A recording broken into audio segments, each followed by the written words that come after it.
নমস্কাৰ অসম স্পন্দনলৈ স্বাগতম জনাই ষ্টুডিঅ'ত মই গীতাশ্ৰী গোস্বামী আৰু লৈছে মুহূৰ্তৰ এক গুৰুত্বপূৰ্ণ খবৰ এতিয়াৰ পৰা ব্যক্তিগত খণ্ডৰ শিক্ষানুষ্ঠানত অনুষ্ঠিত নহব পাৰে পৰীক্ষা কিয়নো পুনৰ ব্যক্তিগত খণ্ডৰ স্কুলত হেনচকু পৰিছে ৰাজ্য চৰকাৰৰ জনাই গৈছে এই মুহূৰ্তত সবিশেষ তথ্য জনাই গৈছে এই মুহূৰ্তৰ এক গুৰুত্বপূৰ্ণ খবৰ পুনৰ ব্যক্তিগত খণ্ডৰ শিক্ষানুষ্ঠানত হেনচকু পৰিছে ৰাজ্য চৰকাৰৰ এতিয়াৰ পৰা হয়তো ব্যক্তিগত খণ্ডৰ শিক্ষানুষ্ঠানত পৰীক্ষা অনুষ্ঠিত নহব পাৰে ব্যক্তিগত খণ্ডৰ বিদ্যালয়ত অনুষ্ঠিত নহব পাৰে পৰীক্ষা ব্যক্তিগত বিদ্যালয়ৰ পৰা পৰীক্ষা কেন্দ্ৰ উঠাই দিব পাৰে শিক্ষা বিভাগে পৰীক্ষাৰ সময়ত সঘনাই ঘটা বিসংগতিৰ বাবে এই পদক্ষেপৰ চিন্তা চৰ্চা কৰিছে ৰাজ্যৰ শিক্ষা বিভাগে আৰু বিদ্যালয়ৰ শিক্ষক শিক্ষয়িত্ৰী কৰ্তৃপক্ষৰ ওপৰত বিশ্বাস নাই শিক্ষা মন্ত্ৰীৰ জনাই গৈছো এই মুহূৰ্তৰ এক গুৰুত্বপূৰ্ণ খবৰ এতিয়াৰে পৰা ব্যক্তিগত খণ্ডৰ বিদ্যালয়ত অনুষ্ঠিত নহব পাৰে পৰীক্ষা ব্যক্তিগত খণ্ডৰ শিক্ষানুষ্ঠানৰ প্ৰতি পুনৰ হেনচকু পৰিছে ৰাজ্য চৰকাৰৰ আৰু ব্যক্তিগত খণ্ডৰ বিদ্যালয়ত হয়তো এতিয়াৰে পৰা অনুষ্ঠিত নহব পাৰে পৰীক্ষা আৰু পৰীক্ষাৰ সময়ত সঘনাই ঘটা বিসংগতিৰ বাবে এই পদক্ষেপৰ বাবে চিন্তা চৰ্চা কৰিছে ৰাজ্যৰ শিক্ষা বিভাগে আৰু ব্যক্তিগত খণ্ডৰ বিদ্যালয়ৰ পৰা পৰীক্ষা কেন্দ্ৰ হয়তো উঠাই দিব পাৰে ৰাজ্যৰ শিক্ষা বিভাগে আৰু বিদ্যালয়ৰ শিক্ষক শিক্ষয়িত্ৰী তথা কৰ্তৃপক্ষৰ ওপৰত এতিয়া ভৰসা নাই ৰাজ্যৰ শিক্ষা বিভাগৰ তথা ৰাজ্যৰ শিক্ষা মন্ত্ৰী আৰু বিদ্যালয়ক বিশ্বাসত লৈয়ে পৰীক্ষা অনুষ্ঠিত কৰা হয় কিন্তু বিদ্যালয়সমূহৰ পৰাই লিক হয় প্ৰশ্ন কাকত এনেধৰণে মন্তব্য কৰিছে ৰাজ্যৰ শিক্ষা মন্ত্ৰী ৰণোজ পেগুৱে লগতে উল্লেখ কৰিব লাগিব যে একাদশ শ্ৰেণীৰ প্ৰশ্ন কাকত ফাদিল হোৱা 15খনকৈ বিদ্যালয়ৰ যেহেতু 12খনেই ব্যক্তিগত খণ্ডৰ বিদ্যালয় আছিল শিক্ষানুষ্ঠান আছিল গতিকে এই কথা চিন্তা চৰ্চা কৰিছে ৰাজ্যৰ শিক্ষা বিভাগে আজি সদনত উত্থাপিত হৈছে এই বিষয়টো আৰু এতিয়াৰ পৰা হয়তো ব্যক্তিগত বিদ্যালয়ত অনুষ্ঠিত নহব পাৰে পৰীক্ষা ব্যক্তিগত খণ্ডৰ শিক্ষানুষ্ঠানসমূহৰ পৰা পৰীক্ষা কেন্দ্ৰ উঠাই দিয়াৰ কথা চিন্তা চৰ্চা কৰিছে ৰাজ্যৰ শিক্ষা বিভাগে আৰু যেহেতু বিদ্যালয়সমূহক বিশ্বাসত লৈ এই পৰীক্ষা অনুষ্ঠিত কৰা হয় কিন্তু বিদ্যালয়ৰ পৰা এনে ধৰণৰ প্ৰশ্ন কাকত ফাদিল হোৱাৰ দৰে ঘটনা সংঘটিত হৈছে গতিকে যেন ৰাজ্য চৰকাৰৰ এতিয়া ব্যক্তিগত খণ্ডৰ বিদ্যালয়ৰ প্ৰতি ভৰসা নোহোৱা হৈছে আস্থা নোহোৱা হৈ গৈছে আৰু যেহেতু একাদশ শ্ৰেণীৰ প্ৰশ্ন কাকত ফাদিল হৈছিল 15খনকৈ শিক্ষানুষ্ঠানৰ পৰা ফাদিল হৈছিল আৰু তাৰে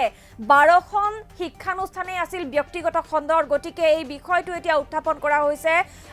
শিক্ষামন্ত্ৰী ৰণোজ পেগুৱে সদনত উত্থাপন কৰিছে এই বিষয়টো আৰু বিদ্যালয়ক যেহেতু বিশ্বাসত লৈ পৰীক্ষা অনুষ্ঠিত কৰা হয় কিন্তু বিদ্যালয়সমূহৰ পৰাই এনেধৰণে প্ৰশ্ন কাকত লিক হয় বুলি কৈছে শিক্ষামন্ত্ৰী ৰণোজ পেগুৱে আৰু ব্যক্তিগত বিদ্যালয়ৰ পৰা পৰীক্ষা কেন্দ্ৰ উঠাই দিয়াৰ চিন্তা চৰ্চা কৰিব এতিয়া ৰাজ্য চৰকাৰ তথা শিক্ষা বিভাগে আৰু বিধানসভাৰ সদনত এই গুৰুত্বপূৰ্ণ প্ৰসংগ উত্থাপন কৰিছে ৰাজ্যৰ শিক্ষামন্ত্ৰী ৰণোজ পেগুৱে আমি জনাই গৈছো এই মুহূৰ্তৰ গুৰুত্বপূৰ্ণ খবৰটো এতিয়াৰে পৰা ব্যক্তিগত খণ্ডৰ শিক্ষানুষ্ঠানত হয়তো পৰীক্ষা অনুষ্ঠিত নহব পাৰে কিয়নো পুনৰ ব্যক্তিগত খণ্ডৰ শিক্ষানুষ্ঠানত এতিয়া হেনচকু পৰা বুলি ক'ব লাগিব হেনচকু পৰিছে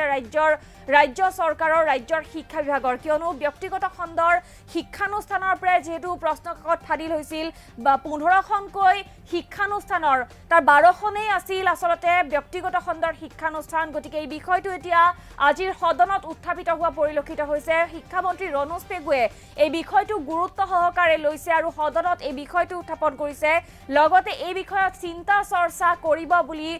সদনত এই বিষয়টো উত্থাপন কৰিছে আৰু পৰীক্ষাৰ সময়ত সঘনাই ঘটা যি বিসংগতি সেই বিসংগতিৰ বাবে এই পদক্ষেপৰ বাবে এতিয়া চিন্তা চৰ্চা কৰিছে ৰাজ্যৰ শিক্ষা বিভাগে এই মুহূৰ্তত আমাৰ হাতত ৰণোজ পেগুৱে যি মন্তব্য যি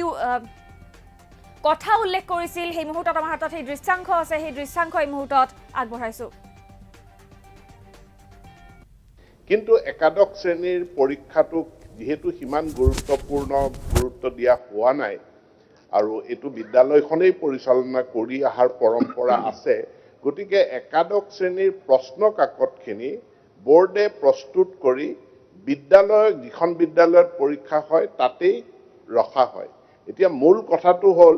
যে বিদ্যালয়ৰ শিক্ষক শিক্ষয়িত্ৰী বিদ্যালয় কৰ্তৃপক্ষ যিটো এক্সামিনেশ্যন চেণ্টাৰ তেওঁলোকক বিশ্বাসত ল'ম নে নল'ম নে নোলোৱাকৈ আমি পুলিচৰো ক্লাছ 10-12ত যেনেকৈ আমি পুলিচ আৰু প্ৰশাসনৰ সহায় লৈ পৰীক্ষা অনুষ্ঠিত কৰোঁ, তেনেকৈ আমি একাদশ শ্ৰেণীৰ পৰীক্ষাটোতো আমি পুলিচ আৰু প্ৰশাসনৰ সহায় লৈ পাতিম নেকি? এই কথাটো অহাৰ লগে লগে কাইলৈ এই প্ৰশ্নটো আহিব যে ক্লাছ 9ৰ পৰীক্ষাটো আমি তেনেধৰণে পাতিম নেকি? এতেকে